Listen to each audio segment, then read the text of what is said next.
Bukele ngasekhaya silana ke eThempelini ethanda umusa lana ke eNdathuni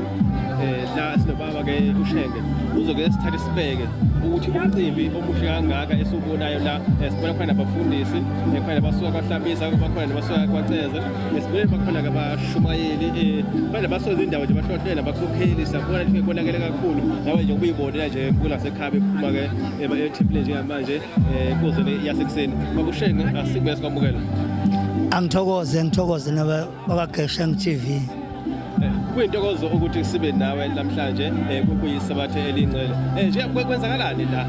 Thandimusa angibonga kakhulu uba nani engihlonipha abakaGesheng amen nami ngithi umsebenzi wena awukhule usimame okwenziwayo namhlanje kusuke engiqokwa ingonyama yamaZulu yethu amen indlula mithi yamakhosi jikelele uba ngibe yisolayo la kwaNobamba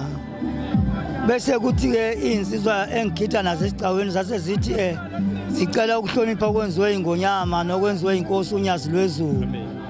baba ngithathe bangibekela engikhona bazohlonipha lokho namhlanje bazongiqhawula bazongemukela njengenkosi njengeso lesilo kwaNobamba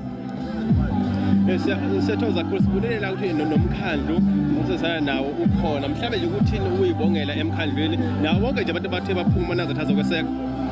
ngibonga kubo bonke ngiyawuhlonipha umkhandlu enginawo wesilo ngiyawuhlonipha nomphakathi ngihlonipha namakholwa nomakhelwana nje nabo bonke njengoba ngibona uGesheng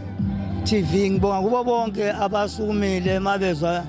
lomkhosi nalomcimbi sizobungaza nabo ngiyababonga kakhulu siyathokoza kakhulu kuyintokozo ukuthi ke sibe nawe ngalesikhathi ithemba ukuthi umcimbi uzohamba kahle kakhulu sinethemba kuzohamba kahle ngoba sazobuyela enkonzweni yasemini